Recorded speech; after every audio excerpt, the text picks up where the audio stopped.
The old chains are gone. You can see them in museums now, displayed behind thick glass. They are rusted, heavy, and cold. We look at them and we shiver. We tell ourselves, that was a long time ago. We are free now. We point to the absence of those iron links as proof. But, look closer. Look past the shiny surfaces and the comfortable distractions. The silence of the old shackles has been replaced by a different kind of quiet.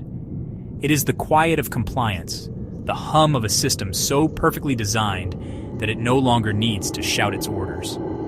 We walk freely, yes, but only on designated paths. We live in a world that looks like freedom. We have choices, or so we're told. You can choose your job, your house, your phone, but every choice is logged, every preference tracked, every desire cataloged and sold back to us.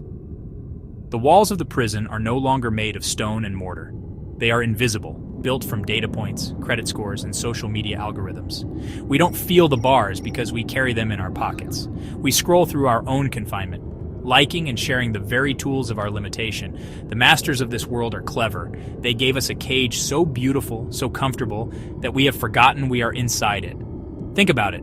The greatest trick the system ever pulled was convincing us that we were the ones in control. They took away the whip and gave us a rewards program. They removed the warden and gave us a user agreement. We signed our names on the dotted line, eager for the convenience and the connection. We didn't read the fine print. We never do.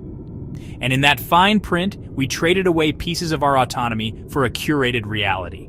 We traded the messy, unpredictable nature of true freedom for the predictable comfort of a life lived within approved parameters. It's a comfortable cage, but a cage nonetheless. My ancestors wore the physical chains. They felt the bite of iron on their skin. Their struggle was visible, their enemy undeniable. They fought for a future where their children would not know that pain. And we don't. But their fight was for something more than just the removal of chains.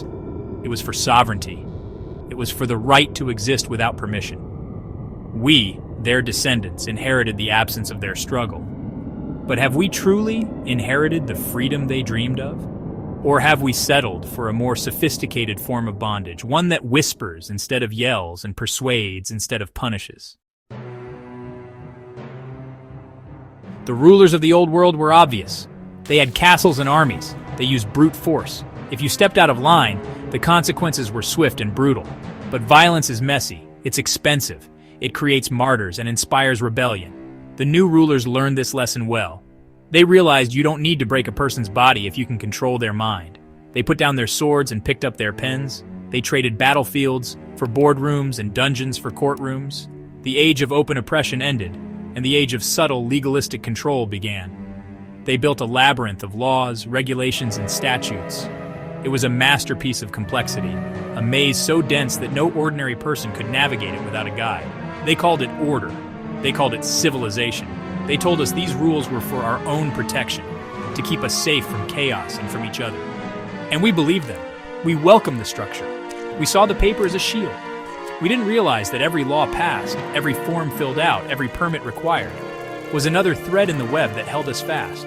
The chains were no longer iron, they were made of paper, but they held us just as tight. The genius of this new system is its appearance of fairness. It presents itself as impartial.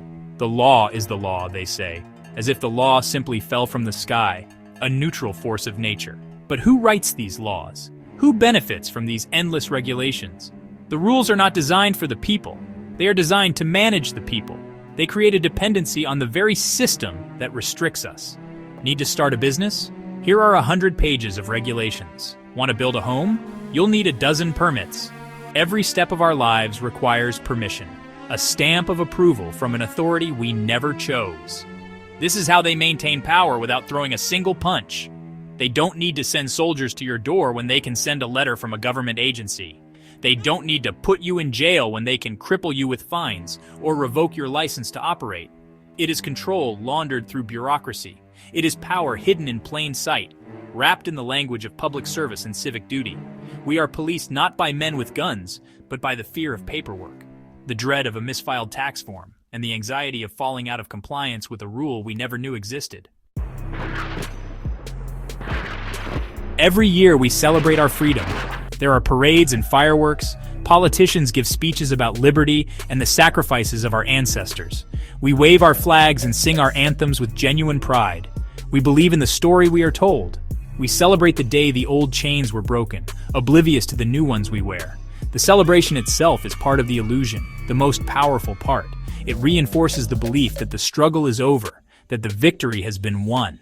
It's a national holiday for a freedom that exists more in our minds than in our reality. Look around during these celebrations. We are surrounded by the tools of our own surveillance. We post pictures of the fireworks from our phones, each post tagged with our location. We pay for food with a tap of a card, creating a digital record of our consumption.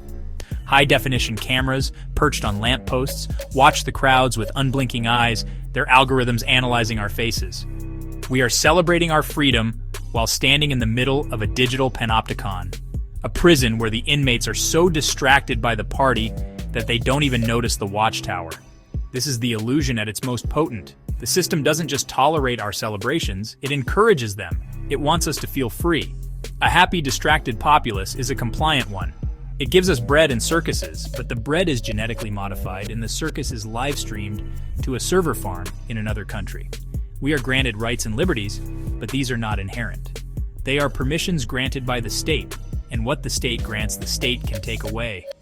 These rights are the new cages, beautifully decorated and furnished with modern comforts, but their bars are just as real. I, a descendant of those who were bought and sold like property, see the parallels with a chilling clarity. My ancestors knew they were not free. Their reality was stark and unambiguous. Our reality is clouded. It is a carefully constructed fiction. We are told we are the customers of the state, the shareholders of democracy. But in reality, we are the product. Our data, our attention, our compliance. These are the commodities being traded in the halls of power. The celebration of freedom has become the ultimate tool for ensuring we never truly seek it. True freedom is not a document. It is not a law or a constitutional amendment. It cannot be granted by a king, a president, or a parliament. These are all external sources, and anything given from the outside can be reclaimed or redefined. The rights they bestow upon us are conditional, privileges masquerading as freedom. They are leashes, designed to give us the feeling of movement while ensuring we never stray too far. This is the great lie we must unlearn, that our freedom is something to be requested, debated, or voted on. It is not. It is our birthright. Real freedom is an internal state of being. It is sovereignty of the mind and spirit. It is the realization that you, and you alone, are the ultimate authority over your own life. This is the truth the system works so hard to make us forget. It wants us to believe we are small and powerless, dependent on its structures for our survival and happiness. It bombards us with fear. Fear of the unknown, fear of outsiders, fear of stepping out of line. But this fear is a phantom. The moment you stop believing in its power over you, it vanishes. Awakening is the act of remembering your own power. This awakening cannot be a solitary act. It begins with one person, a spark in the darkness, but it must spread like a wildfire. It starts when we begin to question the narrative, to look past the distractions and see the architecture of control for what it is. It grows when we talk to our neighbors, not about the latest television show, but about the invisible walls that surround us. It gains strength when we choose to support each other directly, creating communities of mutual aid that bypass the controlling systems. We must build our own tables instead of begging for scraps from theirs. So I ask you, look up from your screens, see the invisible bars, feel the weight of the paper chains. The time for sleeping is over. The celebration is a diversion. Real freedom is not a party, it is a responsibility. It is the challenging, terrifying, and glorious work of self-ownership. Do not wait for a leader to save you. Do not ask for permission to be free.